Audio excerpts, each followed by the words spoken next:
Assalamualaikum warahmatullahi wabarakatuh. Waalaikumsalam warahmatullahi wabarakatuh. Semangat banget ya. Suaranya kok semangat banget. Langsung tembus ke sini loh energinya. Kita waktu Allah, la haula wala quwata illa billah. Asyhadu la ilaha illallah wahdahu la syarikalah wa asyhadu anna Muhammadan abduhu wa rasuluh la nabiyya ba'da. Alhamdulillah, segala puji bagi Allah. Mari kita sama-sama memuji Allah. Mari kita sama-sama sadari dan buka mata, bukan sekedar mata kepala kita ya, tapi mata hati kita bahwa betapa nikmat Allah itu sebenarnya bertebaran di sekeliling kita dan banyak sekali. Mungkin kalau seandainya kita tulis saja, itu ya walaupun lautan jadikan tinta itu ya, sudah kering dulu sebelum kita bisa menulis semua nikmat-nikmat yang sudah Allah beri ya. Kalau saya biasanya, kalau untuk saya sendiri ya, biasanya kalau untuk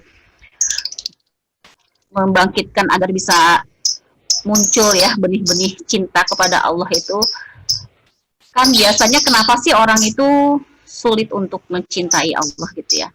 Karena biasanya orang yang sulit mencintai Allah itu tidak bisa melihat kebaikan-kebaikan Allah gitu ya. Contohnya gini aja deh, ada seorang gadis ya, bayangkan ada seorang gadis, dia setiap bulannya misalnya dikasih uang 100 juta, tapi yang memberi uang itu dia tidak tahu siapa laki-laki itu. Yang dia tahu itu dia ada seorang laki-laki gitu ya, tapi dia nggak tahu siapa yang ngasih uang itu, dia belum kenal. Kemudian dia terus aja dikasih uang itu misalnya ya. Kira-kira gadis itu pengen tahu nggak, pengen mengenal lebih dekat nggak siapa yang memberinya uang setiap bulan? Kira-kira pengen apa enggak kira-kira? Pasti pengen kan ya? Iya atau enggak? Nah, Ya. apalagi kita, kalau saya biasanya ya melakukan relaksasi setiap ba'da subuh. Kalau saya ya, setiap relaksasi setiap ba'da subuh, saya membayangkan dan merasakan semua nikmat Allah minimal kepada yang ada dalam tubuh kita sendiri. Saya bayangkan nikmatnya mata, bisa melihat apapun yang indah. Saya membayangkan kalau seandainya Allah nggak kasih saya mata, saya nggak bisa melihat apapun, nggak bisa melihat indahnya dunia, nggak bisa melihat apapun. Itu bayangkan dari mulai mata, kemudian turun ke telinga, bisa mendengar segala sesuatu, membayangkan orang yang misalnya tunarungu, mungkin dunia itu sangat sepi untuk mereka gitu ya. Itu muncul kesyukuran. Kemudian bisa nikmat hidung, bisa mencium segala sesuatu yang wangi gitu ya. Kemudian kita bisa merasakan makanan yang enak. Itu semua, kemudian jantung bisa berdetak sendiri tanpa kita perintahkan untuk mengatur sirkulasi darah ke seluruh tubuh.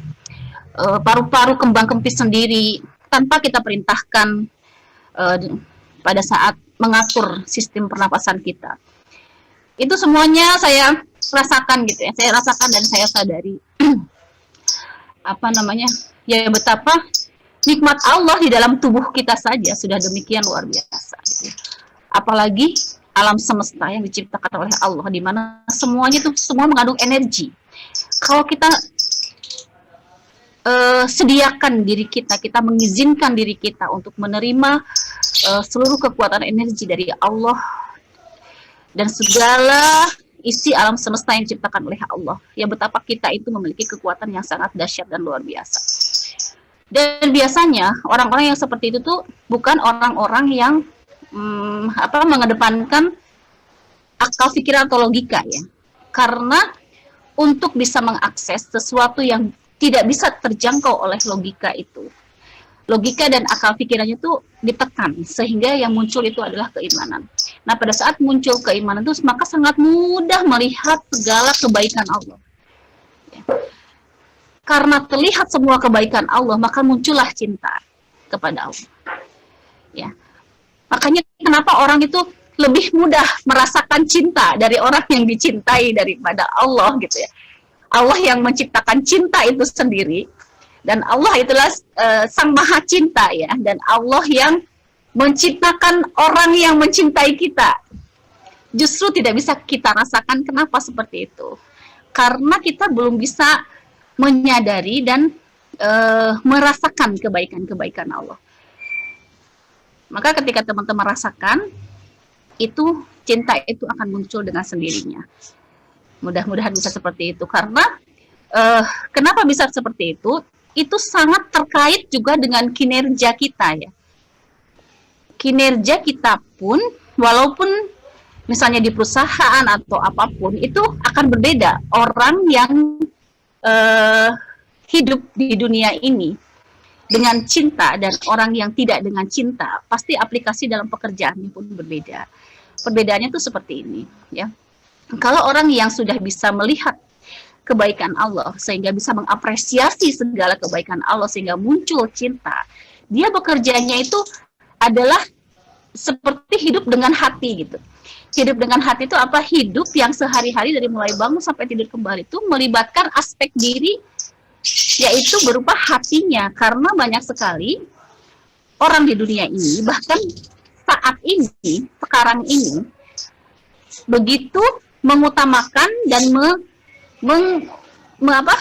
mengagung-agungkan logika dan akal pikirannya, tidak melibatkan hatinya. Ya. Padahal sebenarnya ketika logika itu ditempatkan di tempat yang pas dan proporsional sesuai dengan kebutuhan saja, dan pada saat tertentu itu ditekan, maka yang muncul adalah keimanan. Yang muncul keimanan, maka hati itu akan selalu terlibat di dalam setiap langkah kita. Ini pun sangat berpengaruh, berhubungan juga dengan tadi yang disampaikan seperti target ya. Kenapa kita harus berdamai dengan angka target yang sudah ditetapkan oleh kita semuanya? Ya.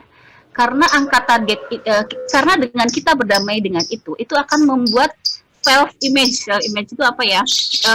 Persangkaan terhadap diri kita.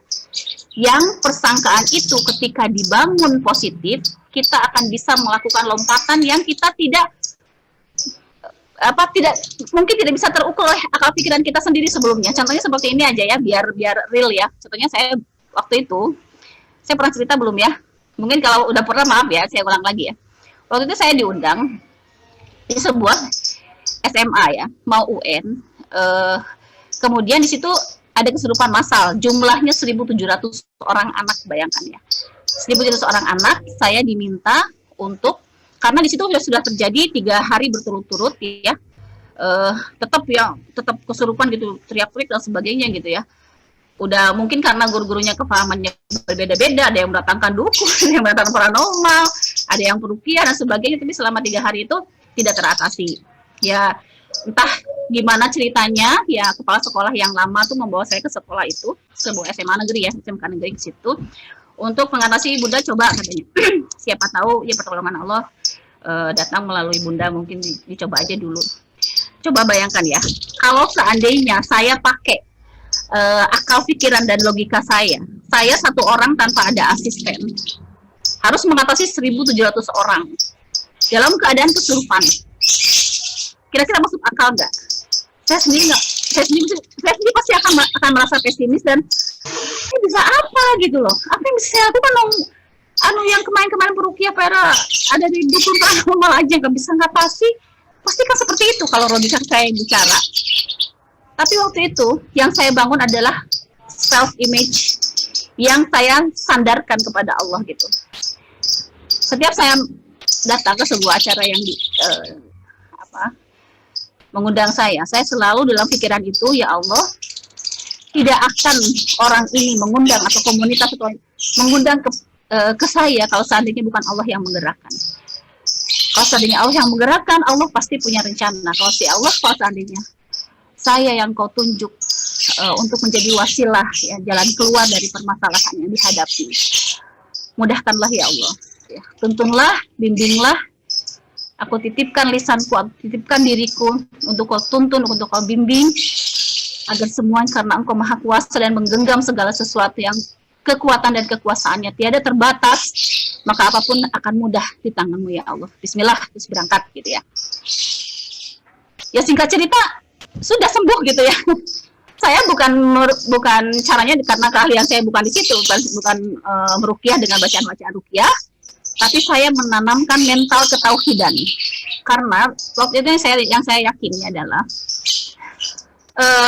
bacaan-bacaan Al-Qur'an itu ya bukan tergantung dari bagaimana dia membaca dan surat apa yang dibaca, bukan tergantung, tapi tergantung dari kesadaran dan keyakinan orang-orang pada saat membacanya.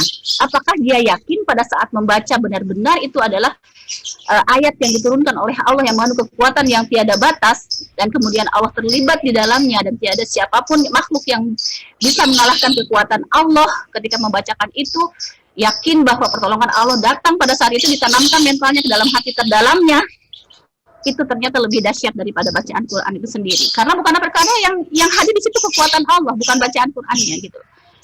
Contohnya seperti itu ya, self image itu. Kenapa saya ceritakan ini? Ini sebagai inspirasi bahwa ketika ada target dan sebagainya, itu jangan dulu menggantungkan kepada kemampuan kita. Karena kemampuan kita itu akan mengikuti, mengalir bersama dengan sekuat apa sih keyakinan dan kebergantungan kita kepada Allah. Karena kalau kebergantungan kita kepada Allah itu sudah kuat, dan Allah kemudian terlibat ya di dalam setiap ikhtiar kita, maka tidak hanya perbuatan kita itu menjadi amal soleh, tetapi perbuatan kita pun bukan sekedar ibadah, tapi itu adalah perbuatan yang menghasilkan dunia dan akhirat dengan lompatan yang dahsyat yang tidak terukur oleh akal pikiran. Jadi kalau mungkin saja ya logika berbicara untuk menghalangi ya self image kita atau persangkaan pada diri kita ya. Ya itu ya yang pernah saya sampaikan. Lagi musim krisis begini dengan target segitu, kayaknya nggak masuk akal banget. Ya memang nggak masuk akal gitu ya. Karena itu terbatas oleh akal kita. Tapi krisis itu adalah bahasa manusia. Untuk Allah tidak ada yang namanya krisis, gitu ya. Jadi persangkaan kita ketika melihat angka target itu sudah diukur oleh akal kita, kemudian kita tidak bisa berdamai dengan angka yang sudah ditargetkan, itu akan mempengaruhi kinerja kita. Bicara kita tidak akan percaya diri, kita akan kehilangan banyak momen karena kita memancarkan sesuatu yang kita sendiri tidak berdamai dengan angka itu gitu. Jadi berdamailah dengan target yang sudah ditetapkan, gantungkan keyakinan kita kepada Allah. Jadi jangan menganggap bahwa ketika kita setelah ikhtiar maksimal kemudian kita bertawakal ya. Ini banyak yang salah di sini. Biasanya orang bertawakal itu pasrah, udahlah gitu ya, kita udah melakukan yang terbaik gitu. Justru pada saat tawakal itu adalah ikhtiar kita yang terbaik, di mana tawakal itu kita menghadirkan kekuatan Allah di dalam setiap ikhtiar kita. Jadi sebenarnya pada saat tawakal itu kita tidak memakai tenaga manusia gitu, tapi tenaga Allah yang kekuatannya tiada batas dan tidak akan terpikir oleh akal pikiran. Itu hanya bisa diyakini oleh orang yang mempunyai keimanan. Semakin kita memantapkan self image kita kepada diri tetapi dengan keraguan di dalamnya, itu akan menghalangi datangnya keajaiban yang hadir yang tidak terpikir oleh akal itu tadi. Karena ketika logika hadir, terlibat di dalamnya, kemudian ego kita juga hadir, itu akan menjadi penghalang. Karena itu adalah kekuatan manusia yang terbatas itu tadi. Kita masih pakai referensi bahasa krisis dan sebagainya, itu bahasa kita manusia gitu. Untuk Allah tidak ada kata krisis, itu untuk Allah tidak ada gitu ya. Kalau Allah berkehendak itu ya pasti akan yang terjadi gitu. Nah, ini hanya bisa diyakini oleh orang-orang yang punya keimanan yang luar biasa. Ini nggak akan bisa dijangkau ya oleh personil yang hanya mengandalkan logika. Tapi insya Allah kita ini adalah orang-orang yang beriman, dan keajaiban Allah hanya datang kepada orang-orang yang meyakininya. Semakin yakin, maka keajaiban itu akan datang. Semakin logika kita utamakan akan menghalangi keajaiban Allah datang kepada kita. Dan itu harus dibuktikan gitu loh. Kenapa saya sampaikan seperti ini? Karena saya sudah banyak sekali melalui masa-masa di mana sebelumnya memang tidak terjangkau oleh pikiran saya. Seperti yang saya sampaikan itu ya, pada saat saya menerapi di Jakarta, disampaikan bahwa dia sudah operasi kanker payudara ya, sudah diangkat payudaranya, sudah nggak ada payudara. Kemudian saya ketemu lagi dengan beliau, mohon maaf ya, sampai diperlihatkan kepada saya payudaranya tumbuh lagi. Terjangkau nggak oleh kepikiran? Oh, sel-selnya sudah diangkat gitu ya, sudah dimatikan, sudah diangkat. Tapi kalau Allah berkehendak, apa yang terjadi? Kalau teman-teman mau, saya punya nomor WA-nya, boleh dihubungi.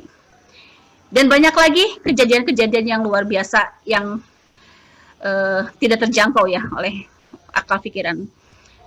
Seperti salah satunya mobil Alphard ya, mobil Fire ini yang sekarang ada di rumah. Itu ketika si adik Naizan yang nomor 4 itu kan.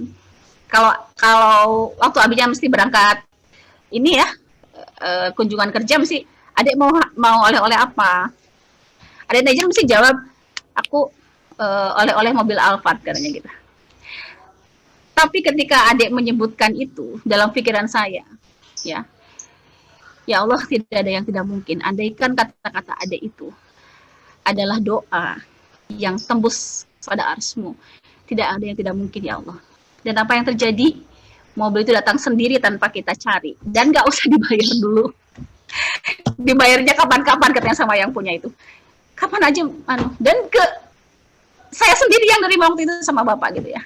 Saya sampai, ya Allah, cuman Allah gitu aja gitu loh. Dan itu harus dirasakan oleh teman-teman juga gitu. Seperti apa sih kedahsyatan itu, seperti apa? Ya itu tadi, ketika logika kita main dan terlibat banyak di dalamnya, itu akan jadi penghalang gitu. Akan menjadi penghalang untuk datangnya segala sesuatu yang tidak terjangkau oleh akal pikiran kita. Dan itu terjadi karena dari zaman Rasul, dari zaman nabi-nabi yang dulu juga kan segala sesuatu yang ajaib itu memang sudah terjadi gitu. Dan insya Allah kalau kita meyakininya dan kita melakukan dengan segala ketulusan hati, murni lurus kepada Allah ya, tidak ada tujuan yang lainnya, maka jadi Allah itu bagaimana terlibat ke dalam kehidupan kita tuh, sebesar apa keyakinan kita pada Allah. Kalau ada keraguan di dalamnya, ya Allah pun akan memperlihatkan sebesar apa keyakinan kita kepada Allah. Kalau keyakinan kita penuh, utuh, seluruh aspek diri kita terlibat untuk memurnikan kepada Allah semuanya setelah kita melakukan ikhtiar yang sesuai dengan apa yang sudah dituntunkan oleh Allah. Ya saya nggak perlu untuk menyampaikan bukti. Teman-teman pasti akan merasakan yang sendirinya, karena itu sunatullah ya. Itu sesuatu yang pasti terjadi dan sudah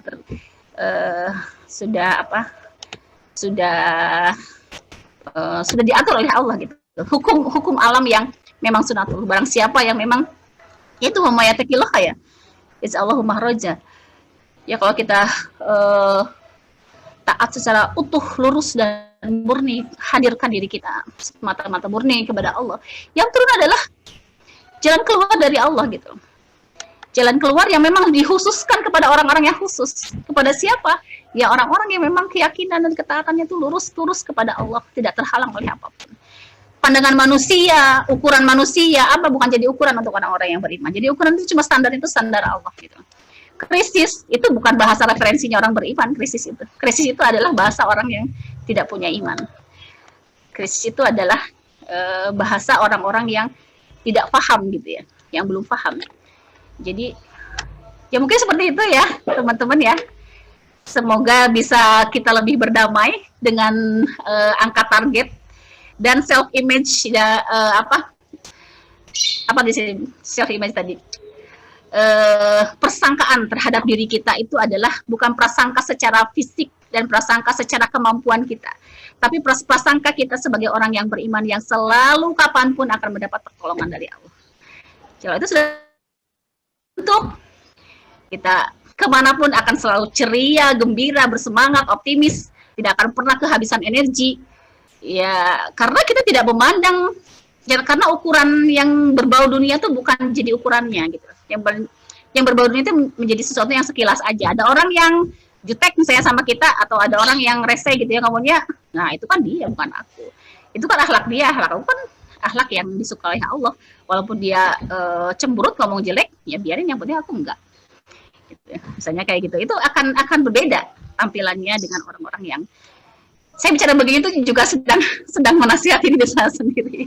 Bukan berarti saya sudah sempurna seperti itu ya. Tapi insya Allah dengan kita tahu dan paham ilmunya ya, akan menjadi bahan kan ya kita untuk Bismillah gitu, menuju ke sana bersama-sama, bertumbuh bersama, menjadi pribadi-pribadi kekasih Allah yang selalu kapanpun mendapatkan pertolongan dari Allah. Segala apapun memang ketika kita berserah diri sama Allah gitu ya, menyerahkan hidup kita untuk ada dalam pengaturan Allah, semuanya itu seperti mudah gitu. Semuanya seperti diberikan jalan oleh Allah. Itu tidak ada yang susah untuk orang-orang yang melibatkan Allah di dalam kehidupannya.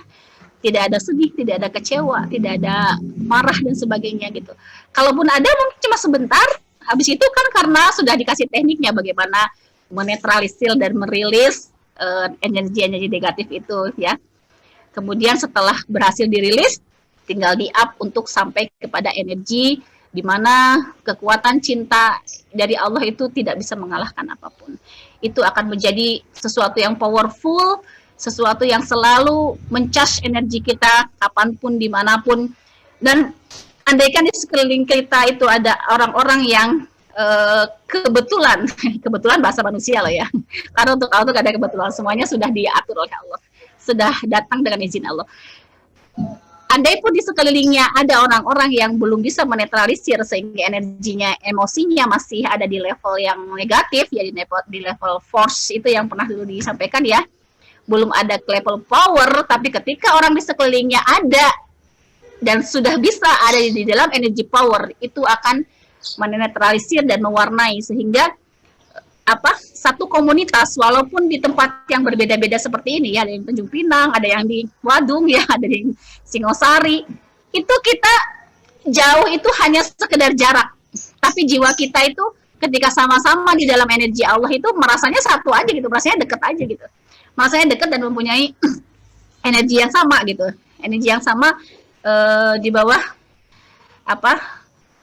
kekuatan yang kita akses yang dari yang maha segalanya gitu.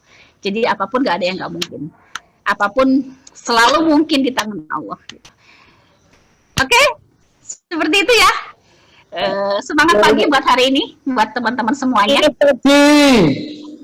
Senyumnya mana dong? Senyumnya 3 cm loh ya. 3 cm. Tapi jangan 7 menit kemarin Pak. Ada bilang 7 menit kelamaan, nanti nanti pegel. Cukup 3 menit saja ya. 1 menit sebenarnya cukup, tapi kalau 1 menit dengan ketulusan ya, ditahan sebentar ya, coba rasakan. Saya senyum ya, rasakan ya, energi senyum dari saya itu terasa nggak ada sesuatu gelombang yang terasa. Iya nggak? Nah, seperti itu. Jadi penentunya adalah seberapa tulus ya senyum kita, seberapa tulus ya, seberapa besar ya keoptimisan kita hadir di dalam senyum kita, itu yang akan mau menyampaikan gelombangnya ke dalam teman-teman semuanya, dan teman-teman juga begitu sama orang lain. Jadi pada akhirnya nanti kalau ketemu klien dan sebagainya, ya target itu bukan ukuran lagi, pokoknya ketemu klien, Bismillah, senyum, tembus dulu ininya, energinya tembus dulu gitu loh. Kalau sudah nyambung satu frekuensi, semua apa yang disampaikan jadi mudah nanti. Jadi gampang aja gitu, mengalir aja semua produk knowledge segala macam kita ngomong itu dengan enak gitu. Kalau sudah satu frekuensi dulu. Jadi dibuat satu frekuensi itu sebelum bicara lah ya, sebelum ketemu lah ya. Jadi kirim dulu tubuh kita, yang tubuh bioplasmi kita ya, berupa ruh kita yang diminta restu kepada Allah, ya Allah saya akan bertemu dengan Bapak ini, bimbinglah ya Allah, tuntunlah ya Allah, lancarkanlah ya Allah, seandainya ini adalah jalan rizki untuk kami, insya Allah di tanganmu tidak ada yang susah ya Allah, semuanya pasti akan mudah. Bismillah, berangkat. Malah kalau sudah ada fotonya, ya, kita misalnya klien Pak Adi misalnya gitu ya. Kalau bisa, ya, namanya sudah tahu, fotonya Pak Adi sudah tahu, lihat di WA-nya, lihat di foto profilnya. Nah, pada saat berdoa, bayangkan wajah si Pak Adi itu, ya. Kemudian kita kirim sinyalnya dulu. Kita kirim sinyal dengan doa pada Allah disampaikan kepada Pak Adi. Jadi sebelum kita ketemu dengan orangnya, sinyalnya udah sampai duluan gitu loh. Karena sinyalnya sudah sampai duluan, akhirnya Pak Adi dengan kita sudah satu frekuensi duluan sebelum tubuh dengan kita dengan tubuh Pak Adi itu bertemu secara fisik gitu. Maka ketika sudah bertemu dengan secara fisik, itu sudah enak ngomongnya gitu loh. Karena energinya sudah dapat dulu gitu. Paham ya? Ini bukan sesuatu yang sepele loh. Ini penting banget. Ini apa namanya? Termasuk NLP juga, termasuk jadi banyak ilmu yang dan banyak ahli ya yang menyetujui ini karena memang sudah dibuktikan kebenarannya gitu. Jadi memang harus praktek. Jadi bioplasmi kita maju dulu sebelum fisik kita. Bisa dipahami ya? Ya. Mungkin seperti itu tuh hari ini. Semoga bisa dipahami dan semoga bisa aplikasi. Assalamualaikum warahmatullahi wabarakatuh.